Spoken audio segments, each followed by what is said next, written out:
Welcome to the Trying to Be Better podcast with Joel and Steve. Do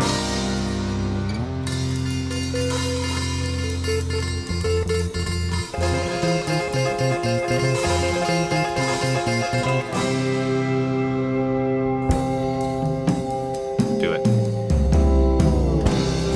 There. Good evening, everybody, and welcome back to the Welcome back. Welcome back, everybody, to the Trying to Be Better podcast with Joel and Steve. We've taken a little bit For the record, taken a little bit of a hiatus, and we're back. We are back. And for the record, at least I'll speak for myself. I've missed you. Not you, Joel, but them, our listeners. That's funny because we never see them. We never see them. Well, I think we do, and they just don't tell us. I think that my mom tells us. Hi, Mom. When you and I talk though, like this, there is the understanding that the public, at least a small fraction of the public, will listen to this. An infinitesimal fraction of the public, but enough. And if you're out there listening and you've missed us, we've missed you somehow. Yes. Well, I know I have heard from two actual human beings. One of whom will likely end up being a guest on here, Mr. Eric Delaney. Yeah. Hi, Eric. He's got things to talk about. He always has things to talk about. Well, this is true, but he has specific things to talk about. But he actually, I'll use the word berated. I think he berated me a little bit with love for not potting. But he actually, because he actually kind of started listening to us, and then we stopped. Oh, we yanked the rug out from underneath him. So sorry about that, Eric. I can count on one hand the amount of times we've taken we haven't taken a multi-week break, but maybe one. But here's the thing. This is the first one of these that we ever did launched, materialized November 16th of 2020. So this is our 2-year anniversary. Steve. Happy anniversary, Joel. We've been doing this mostly consistently for 2 years. This is our 95th original episode. Now we've re-upped a couple reruns a few times, but this will be episode 95, I believe. So out of 104 weeks, we've done 95 original. And to be fair, some are better than others. I was like the last one we did, frankly. I mean, I was asleep when we did it. Yeah, you were like coming off of a heater. Fried. You're coming off a few. Yeah, I played a show the night before and I was just exhausted, you know. This has been cool. And like this is the kind of mind-blowing thing is that from 2020 to 2021 seemed very different in space and time from 2021 to 2022. Well, that's because in 2021 to 2022 there was a vaccine. Yeah, I feel like the energy of it all is very different. Well, it's because we've all gone back to regular life. The pandemic's over and we're just out doing our thing now. And 2020 to 2021, we were still largely on lockdown. Yeah, I was trying to wrap my mind around that because somebody asked me for if I had a 20-year medallion to give to someone else. And a recovery medallion for those that are playing along at home. And I was like, oh, yeah, I got one somewhere. I have to have someone somewhere. And I totally didn't get one because meetings weren't back. You know, when I got my 20 years during lockdown, and our friend and past guest Terry drove to my house to give me his 20-year medallion, which was really it was really nice. It was just really cool of him to do that. And so it's just that. I don't know what made me think of that, but just like, the first year versus the second year. It just the fact that we have pretty much stayed consistent and committed to this, even after the world moved on from the world ending. Right. Well, I wouldn't say that's that true. Yeah, no, we're still very much in that mode, but just the the methods of destruction have shifted a little bit. Well, if the last few weeks are any indication, life's in session. We both have had shit happen and shit come up and shit going on. But the fact that we've kind of stuck with it. So I guess it's more appropriate. It's more appropriate to thank anyone that's still listening to this. Thank you. There's some people that listen to this. Yeah, it's really nice. If you do listen to this consistently on our 2-year anniversary, for an anniversary gift, what you can get us is an email. An email? You can get us an email. Send us an email and maybe talk TTBB podcast at gmail.com. And please follow our Instagram account, which is our real only social media reach at Trying to Be Better podcast on the Instagram. Do we need a Mastodon account? Okay, so there's a great Twitter migration, right? So there's like Mastodon is a thing. I saw another one. Yeah, Mastodon. There's another one. My sister mentioned Mastodon. Mastodon's kind of I don't know, it's not exactly peer-to-peer, but it's not ad-supported. Yet. And you were right. Well, yeah, and I started to read about it a little today, and it made my head hurt, so I just stopped. I've decided I don't need. I'm kind of pulling back from the social media thing because I think Joel, I think it's warping my brain. I quit Twitter because it was warping my brain. I quit it like 2 years ago. But TikTok definitely is warping my brain. So you replaced it with TikTok. Yeah, I did. Yeah, so out of the frying pan. Into the fire, baby. Into the fire. Yeah. Mm-hmm. Jump in the fire. The nice thing about Twitter is that you at least know who the CEO of Twitter is. Nobody knows who's really running TikTok besides the Chinese government. The Chinese government. So it's, but there's no faces to those folks. Yeah, I'm out. I won't be TikToking. So much fun. But yeah, thank you. Thank you, everybody who's listened to this podcast, and send us an email and not, don't send us an email just to thank us, but send us an email to tell us. No, but you could do that. I mean, we'd take it. Thank you we do this for free. Jesus. So. And for fun. Yeah. In grades. But if you send us an email, let us know some highlights in the last 2 years. I'd love to know. Or some suggestions of guests. That'd be nice. I was looking at our sheet. We have people that we haven't reached out to yet. But there's plenty. We got some room on here. We've talked to some cool people over the last couple of years. That's for sure. Yeah. We'll get our merch department on. We still need to send them mugs. Oh, we have a lot of mugs to send, man. We actually kind of do, yeah. I guess the real question, the thing that's been weighing on not weighing, but is have we learned? Are we actually better? Yeah. I don't know that I think so, but I don't know that it's because of the podcast. I mean, I know that I have not had a perfect. My track record is spotted. Yeah. I guess a couple big blotches over the last year in particular, but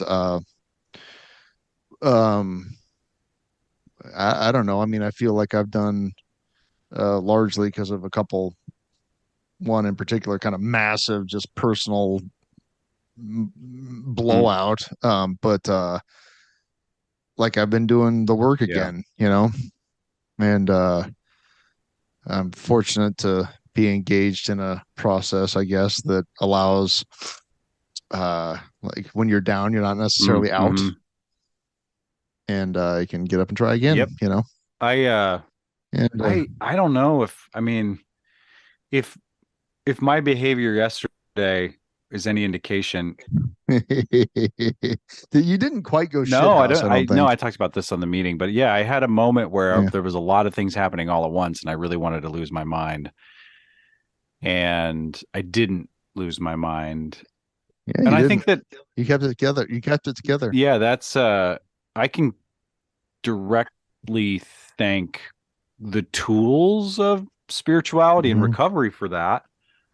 But I think that the hook, I don't know, the hook was still there, and I don't know if that's the right way to think about it. It's like feelings and shit's going to come up.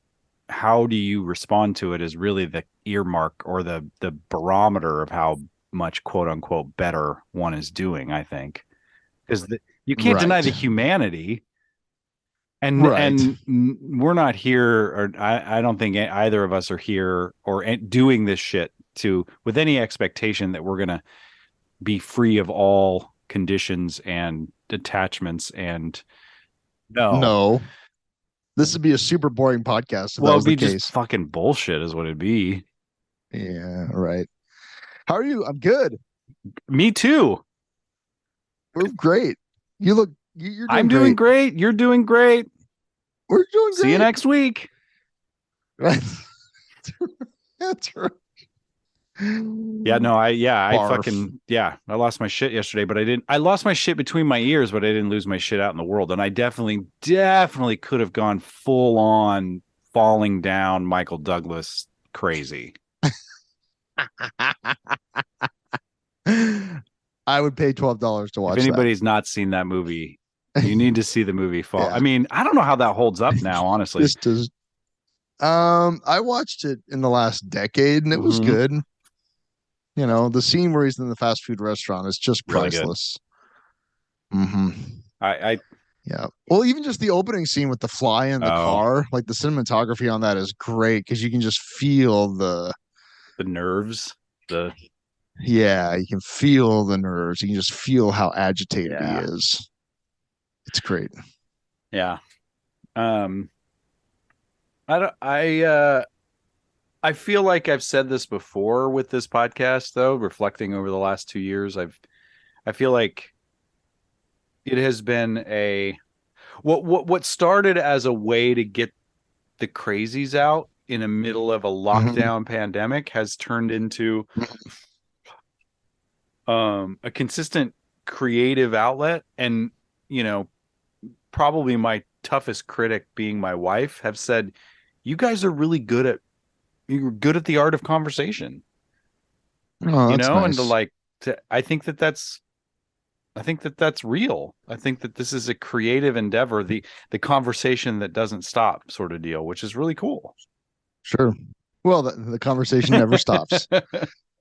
We're well, I mean, this is like we talk about this probably ad nauseum, but this is what we do. Yeah, we would be doing this if it was not, even if it wasn't being pushed out into the world. Right. Which is really, I mean, I don't know that we're good at conversation. I just think we're, good friends. Yeah. So there's that. Well, and we can talk. Yeah, we can talk. We can talk. We can let it get weird. I mean, God, I hope so, because we still got like 40 minutes to. What have been some highlights for you? Oh, the actual shows. Like what have been? Oh God, I don't know. I don't know. I was looking at I thought maybe that would come up, and I don't even know. I mean, we've had some great guests. I don't know. I just there are times when we just crack each other up. That's that is good. Some of them better than others. I don't listen to every single one of them anymore like I used to probably the first year. I think that's healthy. But yeah, but I don't know. I liked our Feel Your Feelings episode. Yeah, that was good. That was number 86. That was good. I mean, there was some I listened to. I'm like, there was some profound shit in there. Yeah, I don't remember any of it now, but I'm sure there was. Right, that's what I'm saying. Yeah. So some highlights for me are when we introduced the message to everybody in episode 60. Yes. Well, the Korgons, whichever. Well, they're waiting. They're always waiting. Getting to talk to Mary Stankiewicz was a real absolute huge delight. Joy for me.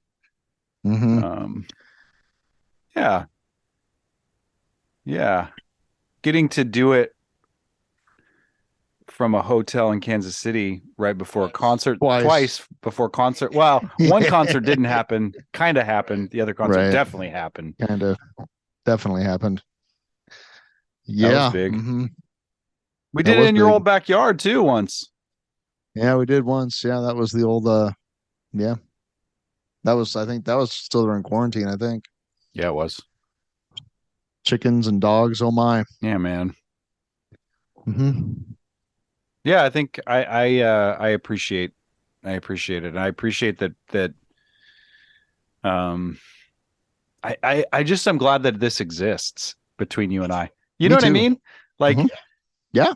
You just kind of have to set it and do it. And I know that, eating some words that we've kind of bailed on the last 2 weeks, but those have been crazy weeks for. Yeah. Well, it has been like, it's not like, we didn't just say, well, maybe one weekend. I think one week we're like, this we isn't just, going to happen. Yeah, we just like, you know what? It's just not going to happen. Well, but I mean, that's all legit though. It's like, I mean, it's not super hard to get two people together for an hour over Zoom, but occasionally it is. Yeah. And things come up, and it's not like you haven't had a busy couple weeks with the show and everything. Yeah, that's always a crunch time, and like other things came up too, and so it's like I think it's also wise and a reminder that it's okay to just not. Yeah, like, it felt forced and like a chore. I think it would be. Yeah, it wouldn't be good. That's what the last one we did felt forced and kind of like a chore, Frank. And that was like the first time I think I ever actually felt that way. Yeah. Yep. You know, like I don't know. I guess we're here. I guess hit record. I guess we'll see what happens. I don't know. Well, yeah, I'm just gonna stare off into space and. Yeah. Yeah, we created some content. It wasn't great. So okay. Whatever. Maybe somebody will write in and say, actually, I got something out of that. That's the thing. You never can tell. Like you never can tell that. And, hopefully somebody does write in. Again, for our anniversary, we're asking for emails. Right. Fan. Like that would be different than any other week, but Yeah. So the last few weeks for me have been gnarly, man. That show was, it was really cool to have the whole crew of yours at the show. That show was excellent. And it was, you were right. There was plenty for, the kids to chew on the way home. Were there any tough questions? No. They're actually pretty like Gian. I don't know if I told you this before the show. We had a nice time at dinner. Shout out. Today's episode is brought to you by Christina's Family Restaurant in Crete, Nebraska. Dude, that place fucking rocks. It rocks. They're so nice and the food is so good, and it was just great. And so we went down and just absolutely pigged out on some delicious Mexican food. And it's so funny. We get into the theater and my oldest daughter looks at me and goes, I don't know. It doesn't look very much like Thanksgiving. And I'm like, kid, just cool. You gotta you gotta win me over. That teenager vibe of like, you have got to win me over, man. Yeah. Because frankly, this is kind of my night. And I mean, I guess could be with my friends right now, but I'm in Crete with my family at a theater. Right, yeah. But as soon as it started, as soon as they came out doing the 12 days of Thanksgiving, I mean, she was in, Yeah, it was great. It was great. Everybody just laughed and had a great time. And yeah, I think that they were both blown away by the players and everybody, it was great. Yeah, I'm really proud of my cast. And that, for those of you that don't know, I directed a show called The Thanksgiving Play by Larissa Fasthorse, and it's a play about 4 white theater artists in a community trying to tell the original Thanksgiving with what they think is they hired a Native American actress and she turns out to be white, not so much, and they push forward anyway, and all the stupid decisions that quote unquote enlightened white allies do in that scenario.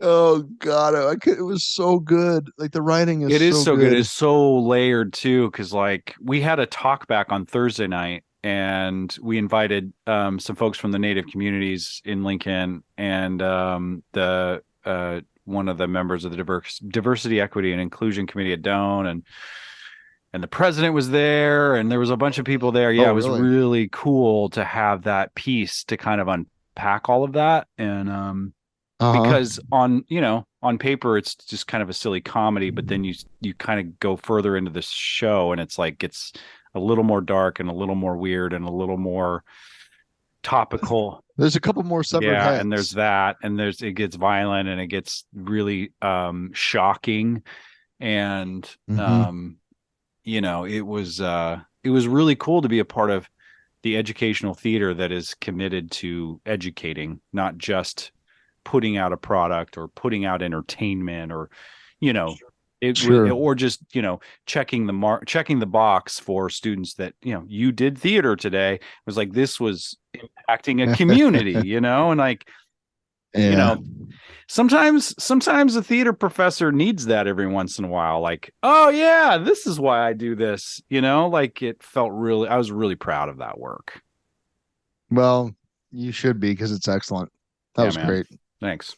And it's like, but also the colossal amount of time that goes into that. It's like today I was driving home and the sun was still in the sky and it was very strange. Oh, like it's right. Like I got home. I'm like, what do I do with home now? What do I do at home? Like, I don't even know what to do now. Play Nintendo. Yeah, get on a podcast and bust out the Switch. Yeah, right. Yeah. Right. So that was a big deal. So I'm glad you guys came, and I'm also glad that I was able to take a couple Sundays off. Good. Yeah. Yeah. Good. So. Yeah, good. So have we done? Are we any better? Have we tried to be better? Tried. I think we tried. I think we have too. And I think that if we were so married to the idea of making some sort of betterment podcast conversation ongoing, I think that this would have died out sooner. We've let ourselves also just be weird and just talk about.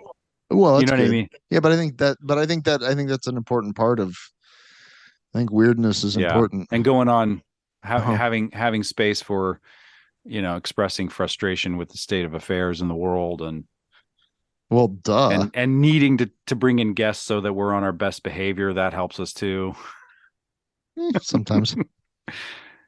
Yeah, I think I don't know. I think that in the course of 2 years, it is interesting to have this as sort of like a base or something. Like there's like, and you think about the last 2 years, this is a measuring stick almost. Like the world has changed quite a bit. You and I have changed a little bit. We've definitely implemented and forgotten about tools that help us, and we see the results of both sides of that.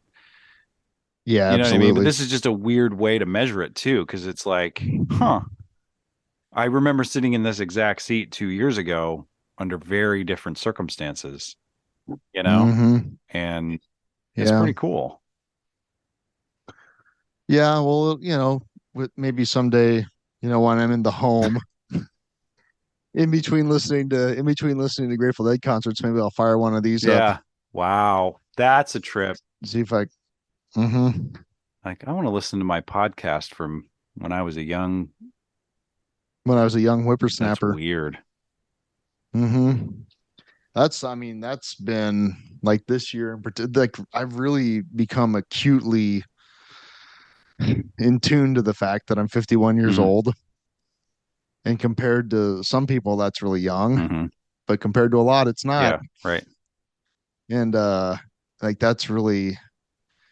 I mean, I don't think I get to have a midlife crisis, but I think that I am having one on a certain level. Yeah. I used up my midlife crisis tickets in my 20s. So, what do you mean crisis? Like, what if it's a different word? What if it's like reflection, realization? Yeah, I mean I mean, I'm not going to go out and buy a Corvette or anything, largely because I just can't afford that. But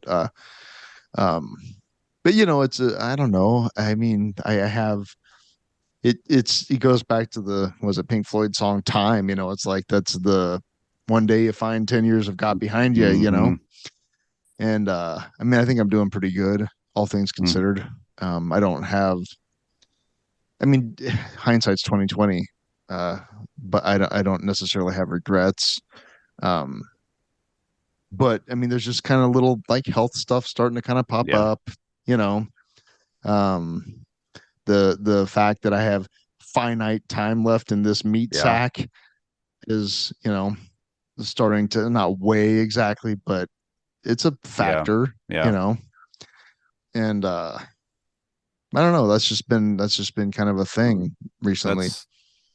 That's very real. I mean, I don't know that I've spent a lot of time in contemplation of that in a way that's healthy in my life. What's the meditation where you get into the whole death thing? It's not Tonglen. There's a few. There's Like I have not moved beyond sickness. I have The not moved five beyond death. remembrances. Yeah. There's also like there is a death meditation too. But let me pull up the five remembrances because I don't want to blow it. Oh boy. I am of the nature to grow old. There is no way to escape growing old. I am of the nature to have ill health. There is no way to escape having ill health. I am of the nature to die. There is no way to escape death. All that is dear to me and everyone I love are of the nature to change. There is no way to escape being separated from them. My actions are my only true belongings. I cannot escape the consequences of my actions. My actions are the ground upon which I stand. Mm-hmm. Yeah. Yep. Mm-hmm. Yep. That is I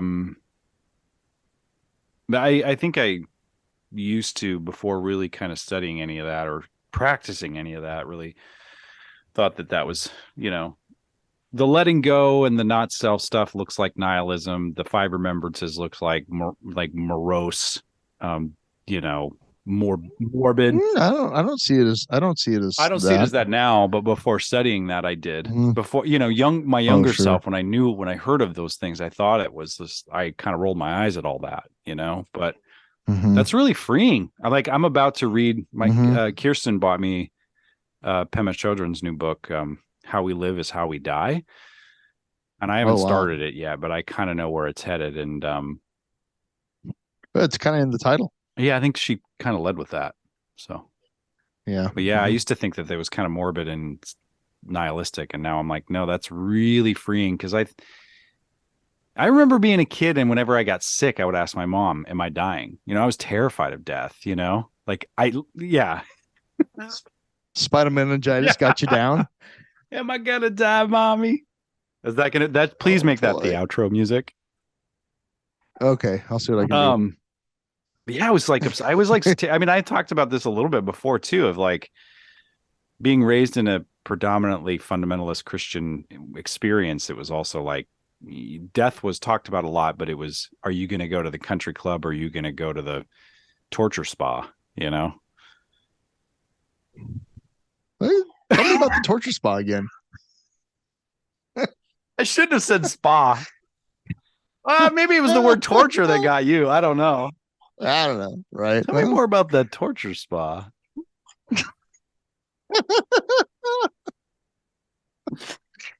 Oh, that's funny. I really want to go off on that, but I'm not. But it was like death was this thing that was looming for you, and you had to get all the things figured out before you die in order to get to the cool place. That's what I was taught. I don't believe that anymore. But that's sure. Yeah, you have to get it figured out. Yeah, you got to get right with it. Otherwise, you're gonna, burn, baby. Anyway, so I have found that actually accepting and contemplating your own mortality is actually really freeing. Yeah. The Plum Village site has a slightly different wording of the fifth remembrance, which is, I inherit the results of my actions. I inherit the results of my actions of body, speech, and mind. My actions are my continuation. Ooh. Yeah, that's like a little more karmic, Yeah.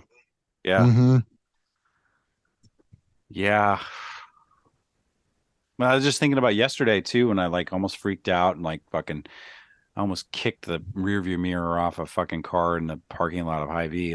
I'm glad I don't have to own that action. I'm really glad, I have to own the action of accidentally leaving the gas pump in my car and backing up. I'll own that action. Sure. But I don't have to.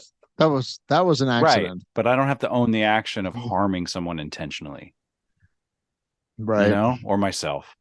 Right. Those are two very different things. Yeah. Even intentionally out of anger, that was just worse. I think that's doubly worse. It's like when you hurt somebody, and that's that brings an interesting question. We've heard a lot. I don't know. I've heard in my life that the road to hell is paved with good intentions. I don't know if I get that. I mean, I think that good intentions mean something, right? Well, it all, that falls in the category of, I think, faith without works is dead. Well, I really wanted to do the good thing, but then I didn't. I think that's what that means. I think that's what that colloquialism is Action saying. versus inaction. Yeah. Like, well, I really wanted to do the good thing. I see. And then I didn't. See. I think that's what that's saying. Like, it's paid with, oh, boy, so you wanted to. That's golf clap. Lethargy. Yeah. Just, and I mean, I'm guilty of that. I'd love to change the world, but I don't have the time. But I don't know what to do, so I'll leave it up. But it's easier to scroll TikTok. Right. So I've because that's helpful, Steve, because I've always kind of had a resentment against that phrase because it's like I don't really think. I mean, good intent. You're trying something with good intentions and an open heart. When and if you fuck up, you're able to kind of learn from that. Well, there's the key word is they're trying to do it. Yeah. Right. That's the difference. Right. Mm-hmm. So intention matched with action. Action. Yeah. Yeah, if you screw it up, that's fine. Yeah. Well, that was an interesting point. So that speaking of that talk back, so I worked with a student, but I pretty much let the student write the land acknowledgement for the show. So when she did, you heard a different version of it though. So on Thursday night, one of our indigenous guests was like in the talk back said, "Hey, big hug, love you all, but you botched that. Those tribes did not exist around here." And it was one of those moments where I felt the impulse to defend myself or excuse myself in some way. Mm-hmm. But it was like, oh no, she was like, this is how we learn. Like, and then the moderator pulled up a quote by the playwright that basically said, and I'm going to botch the quote, but basically Fast Horse said something along the lines of like, get messy, try it, fuck it up. It's way better than just sitting on your hands and not doing anything. Right. So like that ability to like fuck up and say, oh yeah, I fucked up. That humility, Mm-hmm. Mm-hmm. Yeah. Or you could just keep doubling down on your bullshit. Well, that's the lesson of the play is those people just keep doubling down on their bullshit because they're scared of the outcome. And then they come up with literally nothing and congratulated themselves for nothing. Spoiler alert. Yeah, they end up doing nothing and they're like, we did it. And it's we fixed racism. We're done. We did it. It's right there. Where? Well, the empty circle. Space. The empty space, yeah. Amazing. Yeah. Mm-hmm. I thought the pink drink was just a crowning master. I don't know. See, that's the thing. All those kids know things about the pink drink. I don't know shit about the pink drink. They kept bringing the pink drink. I'm like, what the hell is that? Looks like. Yeah, Gianna commented. My daughter commented. Oh, good. On that. Like the pink drink was awesome. Sweet. We got through to the younger generation. You did. Mm-hmm. The pink drink made the bridge the gap. I don't even know what a pink drink is. It's just some fucking Starbucks concoction. Is it remotely from actual plants and food? I don't. You don't know what's in there, do you? I've never had one. Why would I know? I don't know. Your daughter does. I think she might have had one once, but it hasn't made it into the regular rotation. Well, the actor that drank the pink drink, that was not my decision. She was just like, I think my character would have a pink drink. I'm like, I don't know what that is. I don't know if we can get one of those. And she's like, oh, Joel, it's at Starbucks. I'll just go get one every night. I'm like, okay. I mean, I'll just go get one. I'll pay you back for it, whatever. But I'm like, I don't know what that is. Is there a Starbucks in Crete? There is a like a brewer of Starbucks coffee in the student union kind of place. So they have a selected, they make Starbucks. It's not an official Starbucks, but they have all the accoutrements. Sure. Accoutrement. Oui. Oh God. Oh, there we go. Fine. Yeah. So that's all I have for you. That's like 30 I don't minutes. know. I don't know. What else should we vamp on? I got a dog here that's being just incredibly rude. This fucking dog, man. You know how many times that fucking dog has interrupted our shit? Like a lot, actually. You need to chill. She's like, yeah, but I need to go for a walk. Oh, and it's nice enough tonight. You can actually. Plus, also, she just literally can't stand the fact that I'm not paying attention to her. She's needy. She's needy. The dogs are codependent. That's one of my favorite episodes. They really too. are. Mm-hmm. Yeah, your dog needs Al-Anon for sure. You hear that, Pug? I'm gonna get her a copy of Learning to Let Go, or what is it? What is it? Well, I'll be happy to read it to her. That's not sick and twisted we'll see at how all. that goes. No. Well, could be worse. It's true. I don't know. We're heading into the holiday season. God. It's my favorite time of the year. So there's that. I was just talking to a sponsee about that, man, and it's like just a reminder that like it's still a fucking slippery place for any of us. Yeah. You know? You coupled a bunch of childhood trauma / nostalgia, expectations and stuff, overeating, and a fuck up of your routine. It's a miracle it's a nightmare. It's a miracle any of us don't fucking get loaded. Yeah. I do not. I know, like, my wife loves all of this, and for me it's just I can't wait for the first week of January. Just get me through. I do like giving my kids presents. That's real. I do enjoy it. Like, I look forward to that and all that, but beyond that, I don't care. Yeah. So it just so happens that this year, so unfortunately my dad is sick with pneumonia. I love you, Dad, if you're listening. I hope you feel better. So, but he normally hosts the big Thanksgiving. That's his Thanksgiving is his jam, right? And he's like, can even when we were like, living with our parents and post divorce was like, I'd love to see you on Christmas. That's fine, but I really would love to have the kids on Thanksgiving. So it's kind of always his time. Gotcha. But it sucks we can't go there because I do look forward to that. But it also happens that my mom's going to be in Colorado, my sisters, my in-laws are going to be down in Kansas City, and we're like, let's go get it. And we're going to go. Let's get an Airbnb. We're going to go get a vegan Thanksgiving setup from Rutabagas and nice. And just get out of Dodge for a few days. Sounds delightful. I'm not mad. I mean, it sucks that my dad's sick and we can't hang out with him there, but right. But yeah, that's what we're gonna do. What do you guys do? In-laws. Nice. Yeah, gonna chill and eat. Yep. Yeah, it'll be great. A couple naps, probably be two naps in one day. 2 naps. Well, probably a late Wednesday nap. And then probably a midday nap on Thursday, I'm thinking. Yeah. Probably around 1, I think, will be the Thursday nap. Yeah. I don't know, man. I look forward to the time off. I don't look forward to the chaos. Right. And the stress, even just like getting presents. And I mean, I don't know why, but Holly takes care of most of that. Yeah. With the girls and whatnot, which is nice. But it just brings up a lot of stuff for me all the way around, and I'd rather just not. But that's not the way it is, because that's what we do, and it's fine. I mean, I'm bah humbug.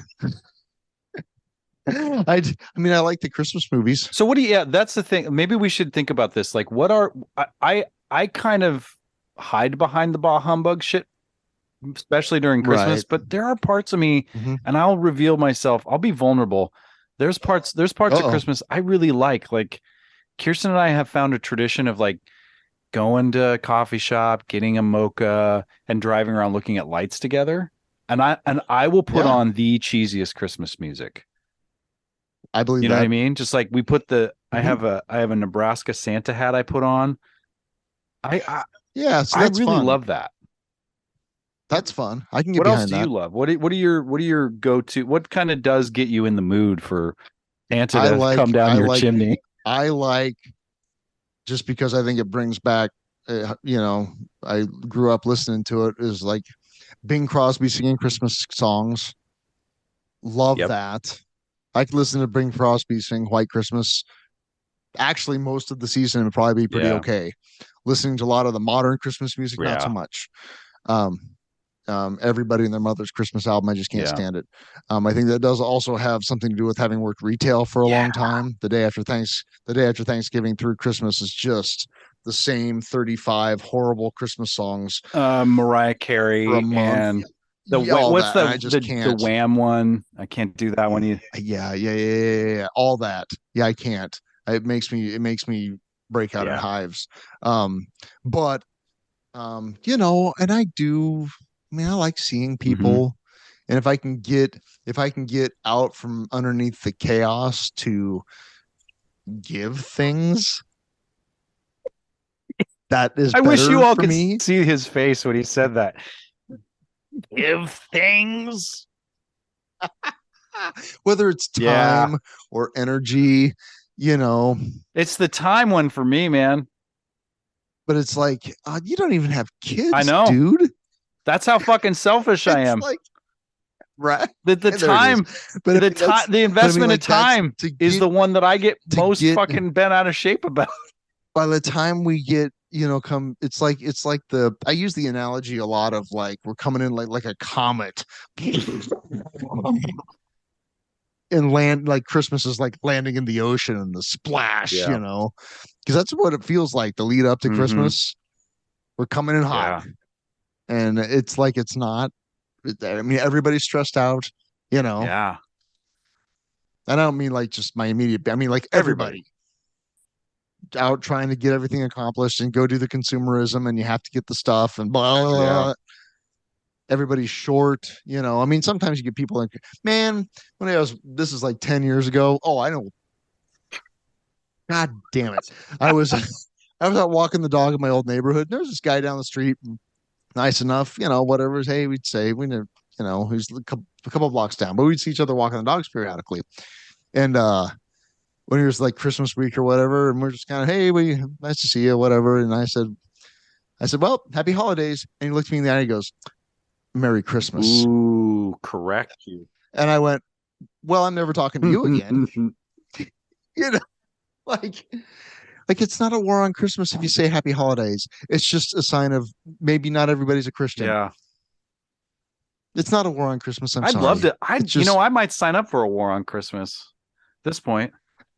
I mean, really. But I mean, like, just that it was like, real, you had to. He corrected you. Why couldn't you? He corrected you. What he corrected me. That's literally what he did. Is he corrected me on my street, and I'm like, okay, well, you can just go fuck yourself. It's just not like it was in 1953, man. I know, and I'm pretty. I love how what I started to ask you was, what do you liked about Christmas, and it turned into this. Well, that's because this is. I mean, what I like. What? Peppermint mochas? I don't know. Yeah, that's what I'm saying. Like, we have to find something, because otherwise, taken as a whole, it's a shit show. I don't want to do any of that. I like Christmas Vacation. I like Home Alone. I like Die Hard. I like Christmas Christmas in Hollis by Run DMC. Yes. I like The Nightmare Before Christmas, which is a Christmas movie. I like The Little Lights Aren't Twinkling, Clark. I know, and thanks for noticing. Yeah. I like you know what I like? I like the scratch cards in my stockings. Oh, you get scratch cards. That's we get scratch cards, and then Kirsten, I think I probably have a stack still on my dresser from last year, which is awful because I think I won like $20, but we go on a run. We go on like a poker run with them, right? So we scratch them off. If we win anything, we go from one gas station to the next gas station, trying to keep the party going, right? So if you win anything, you buy everything in cards or free tickets, and then you scratch them in the car, and then you go to the next. You know what I mean? You got to keep the adrenaline going. And then it always disappoints. And that's my favorite part. That's because it's gambling. That's my favorite part. I love it. Okay. Yeah, I like, my mom makes these caramels. I love the caramels. Hi, Mom. You know what I also like? I like that right around this time when we're starting to see like a lot of like boost up for commercialism and capitalism, Kirsten and I will be like, I think I want to buy this thing, and we each tell each other, oh, that's going to be your gift from me. Perfect. Sure. We just buy whatever the fuck we want, you know? It's kind of like free. Sure. And then say Merry Christmas. Yeah, it's great. It's kind of nice. It is kind of nice. Okay, I'm going to admit something right here. Oh boy. Okay, I'm excited. This is the first. Good. Okay. I like singing Silent Night holding a candle with a little paper thing around it. Oh man, I love that. I love that. You put me in a midnight service with candles and singing Silent Night. That's just the best thing I'm ever. not a Christian anymore. But that is I can recall being a kid at the, late night Christmas service doing that, singing that song, just marveling at the fire in front of me, watching the wax drip, and like having like real, like a moment of peace when the lights went out. You know what I mean? That's special. That's real. That is special. Yeah. I'll admit that right here in front of you and everybody. God and everybody. Well, that's real though. I mean, like that, and that, well, I remember going to a service at a church here in Lincoln years ago, like 96 or 97. And it was like Mick Christmas. Yeah. They shuttled us in, and we said some stuff, and they said a little thing, and they shuttled us out and wheeled in the next 500 people, And I was like, that was a complete waste of time. There was literally just nothing there. And then I've been in Christmas services that were incredibly moving. Yeah. I think I don't know. I just had a real nostalgic moment. I'm like, I want to, whatever. I bet you my mom would appreciate me going with her to a late night service to hold a candle. I think she might. You think your mom would appreciate that? Jesus. I don't know. We'll see.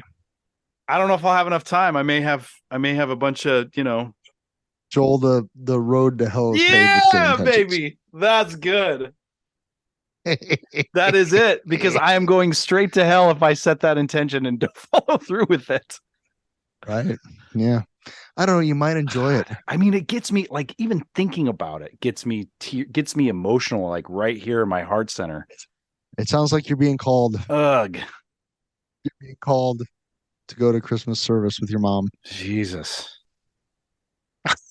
You said it, man. Nobody fucks with the Jesus. But I like, dude, that's the fucked up part, is that I can weave a tapestry of self-centered bullshit to justify my way right out of that. Yeah. Well, you'll be in Florida. I won't be in Florida yet. I'm going to Florida right after that holiday. That's for sure. We're going back. Okay, hold on. Just because you said wove a tapestry, I have to say, and we're talking about Christmas movies. My old man wove a tapestry of profanity that to this day is hanging over Lake Michigan. You know, they made a fucking sequel to that. I can't. Holly said that, and I'm like, why would you do that? I can't. Is it a thing? I have not, and I'm willing to. I'm terrified. I'm willing to do it because I saw on the old TikToks. Did Gene Shepard write it or not? I don't know. Because if Gene Shepard didn't write it, I don't know, man. I doubt it. Well, it's because he's dead. That's my point. I don't know who that is. Gene Shepard wrote A Christmas Story. A Christmas Story Christmas is what it's called.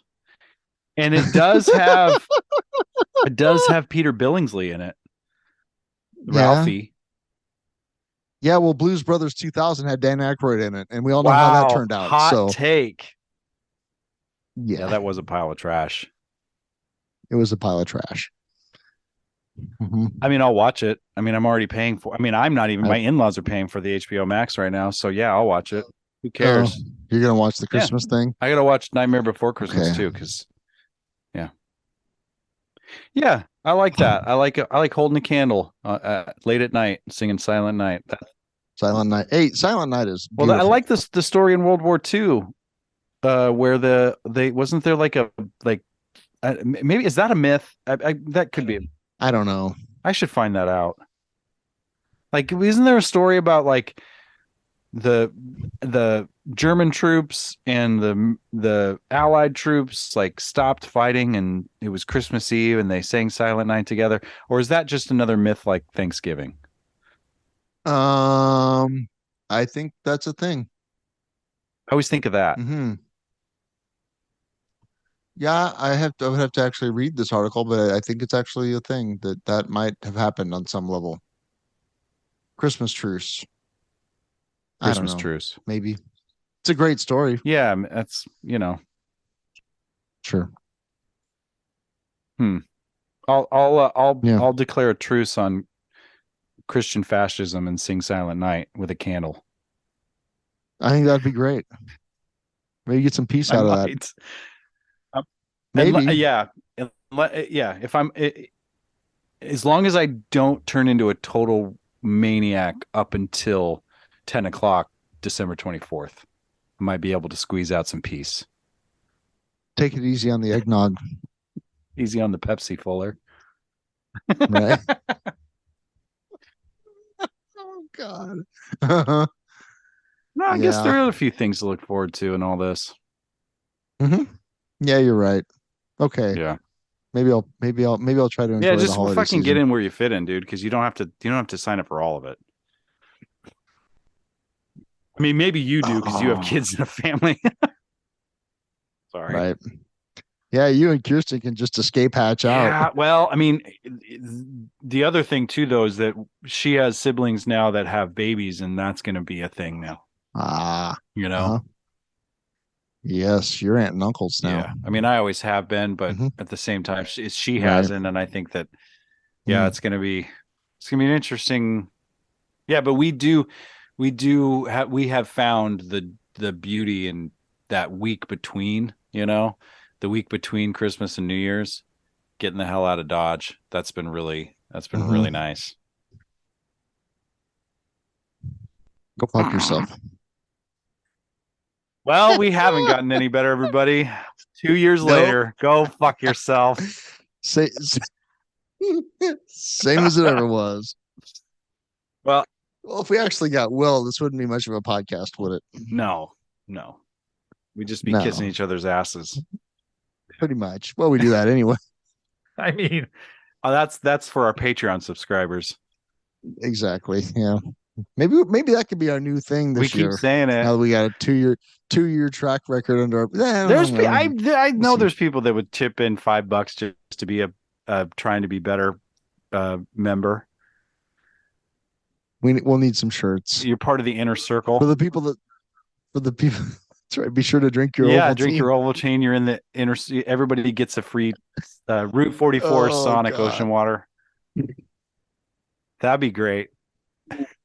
What, sell some water? Some ocean, what's some Sonic? For the message. Like if you buy in, then we'll show you where the cave is, the opening, where the portal is out near Hickman.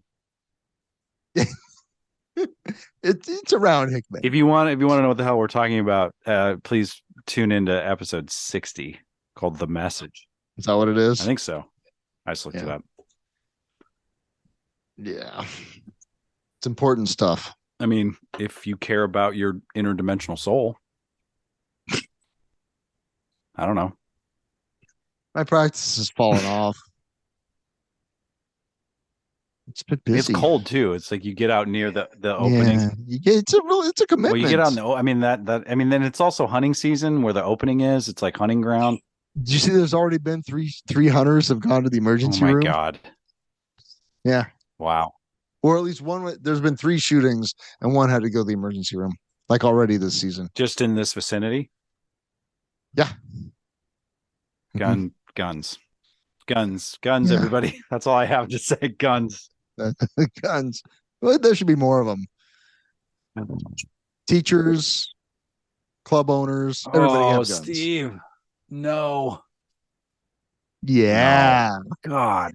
Yeah. That was horrible. Yeah, but timely. Yeah.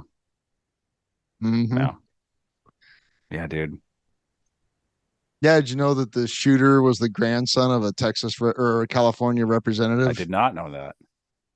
Yeah, and the shooter also had an incident earlier this year, and that case got sealed weirdly. Oh.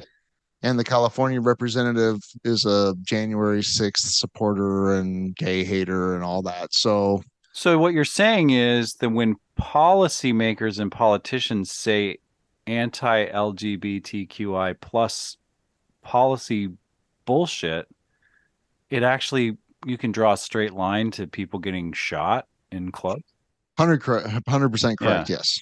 Mm-hmm. That's correct. Yep. So cool. It's fucked up, man.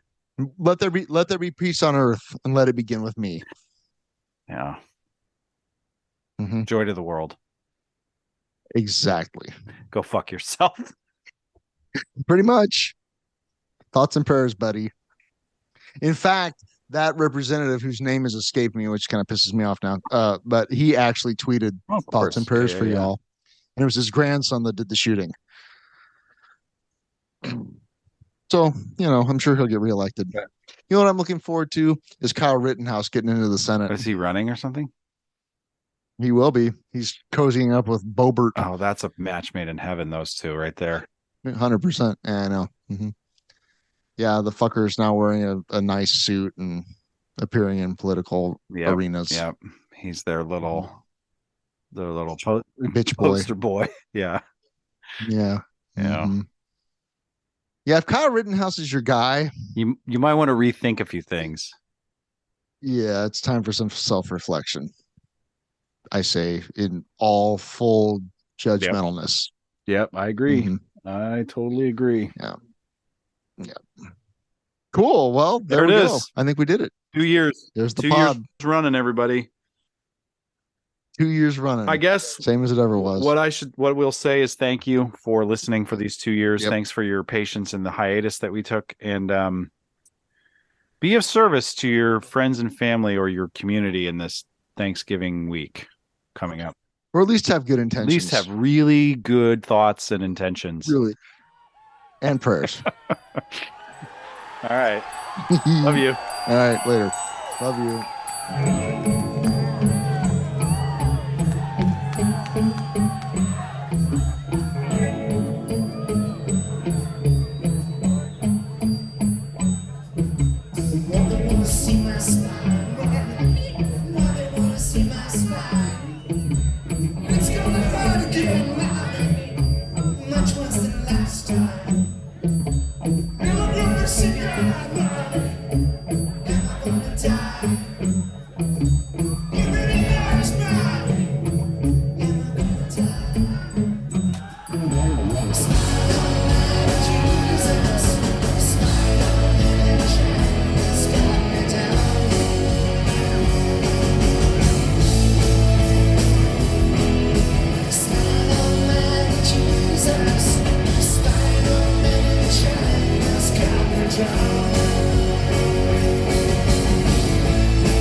Don't forget, toot your hooter.